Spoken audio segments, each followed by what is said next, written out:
Good morning, dear children. Welcome to the online classes of St. Lawrence's School, Unnao.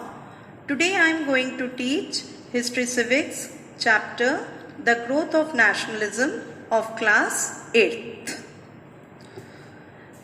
Children, first we should know what is nationalism. Nationalism is a term used for patriotism, love for one's own country, and the ways of showing their nationalism is different for different people. So here we are seeing that nationalism means deep love towards one's state or nation. It has taken two forms.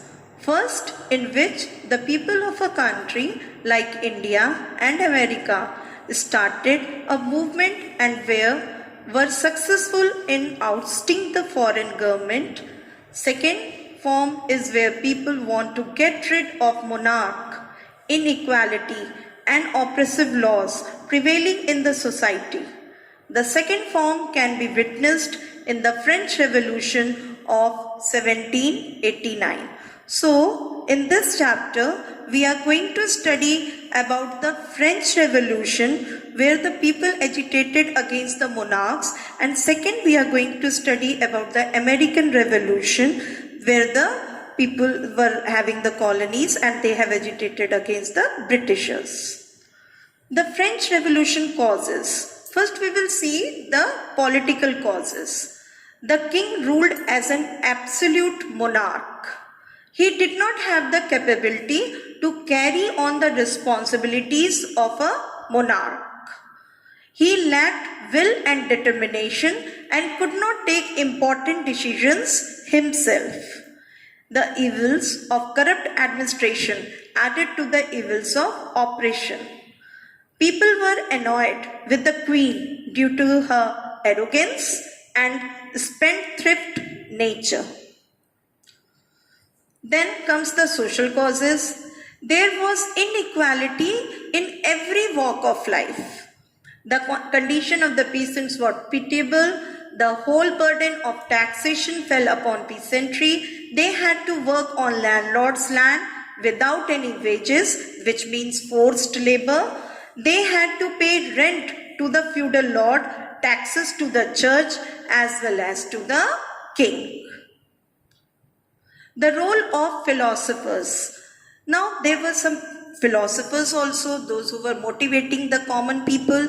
Let us see. The philosophers of France, Voltaire and Rousseau, expressed the discontent of the people through their writings. They expressed the weakness of the monarchy. They proclaimed the divine rights of the people instead of the divine rights of the king. They prepared the masses of France for a change in the system which came through revolution. Then comes the economic causes. The French treasury was empty and there was no way to fill it. The masses were overburdened with taxes. Only the upper class could pay the taxes, but they were not prepared to pay taxes. Attack on Bastille. The attack on Bastille, a fortress used as a state person for important figures by the masses on 14 July 1789 marked the beginning of the French Revolution. Results of the revolution. The revolution brought an end to the monarchy rule in France. King Louis XVI was publicly executed on January 21, 1793. Since the queen was also disliked by the people, so she also met with the same fate. After 3 years of bloodshed, peace was restored in 1795. French Republic was set up in 1792. Uniform laws were established for both the rich and the poor. The common man got the fundamental rights of his speech, individual liberty, and right to vote. Rise of Napoleon Bonaparte. Now French Revolution is over. The result you have seen. Then at the same time, the Napoleon Bonaparte also came. He was a warrior, and let us see. Napoleon was born on 15th August 1769. He joined military schools of France and later served as a second lieutenant of artillery. His experience helped him in gaining power. Later, the people of France gave him their full support and were mesmerized by his victories. He became the Emperor of France in 1804. This is all about the Napoleon Bonaparte. Now, some of the reforms were also brought up by the Napoleon.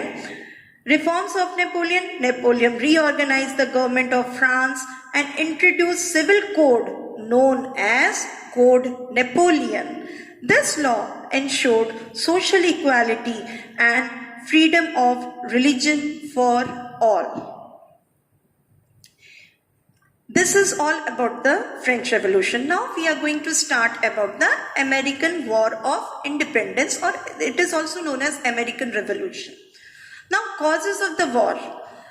I have earlier told you, basically in America there were 13 colonies of Britain. So, causes of the war, in that first point you can see composition of the colonies. 13 colonies were set up by England along the Atlantic coast in North America in order to carry on the trade. However, no one settled in these colonies owed any loyalty to England. Unsatisfactory governance. The instructions which were given by the government of England went against the interest of the colonies. Thus, the system of governance of the colonies was not satisfactory. Then we see the immediate cause of the revolt. Boston Tea Party. You can see here Tea Party. You can imagine what is Tea Party, but it is totally different from the Tea Party which you all know. In 1773, a group of men disguised as Red Indians, natives of America, forced their way into the ships which had brought tea for sale to colonists. They threw the crates of tea into the sea. This incident was known as Boston Tea Party. Other immediate causes of the revolt were Sugar Act, Stamp Act, Declaratory Act, and withdrawal of duties. Events of the war. The Second Continental Congress met at Philadelphia in 1775 and adopted Declaration of Independence on July 4, 1776. In October 1775, the British General Burgoyne surrendered at Saratoga to the American commander. On October 19, 1781, the British General Cornwallis surrendered to the American forces, after which the peace treaty was signed on September 3, 1783, in which Britain recognized the independence of the colonies. After this, when America became independent, the northern part of the America was having the parliamentary form of government, and the southern part of America was not going through the union, and it was slavery was prevalent over there. Because of this only the civil war took place. Civil war means within the country only, when the war is taking place between the two groups of the people. Now, the conflict between the pro-slavery southern states and the anti-slavery northern states is known as American Civil War. It was fought between 1861 and 1865. Causes of the Civil War: anti-slavery sentiments of movements, people fighting against federal laws since 1830. Anti-slavery literature. One such book was Uncle Tom's Cabin, published in 1852, which portrayed the pitiable condition of slaves. Victory of Abraham Lincoln as President of USA was a great victory for Northerners. South Carolina was the first southern state to secede from the Union by the Ordinance of Secession. It was followed by 6 other states, and collectively they formed the Confederate States of America. they formed their own constitution, adopted a flag, and organized an army. Now, results of the Civil War. There were huge loss of men and money. War cost to the nation some $5 billion. Most of the southern cities were destroyed and farmlands and houses ruined. Development of transport and trade took place. Second, roadways and waterways were constructed very fast. Common banking system was set up in 1863, which led to the financial progress. Most important result was the abolition of the slavery. People of African origin were treated as equal with the white citizens of the country.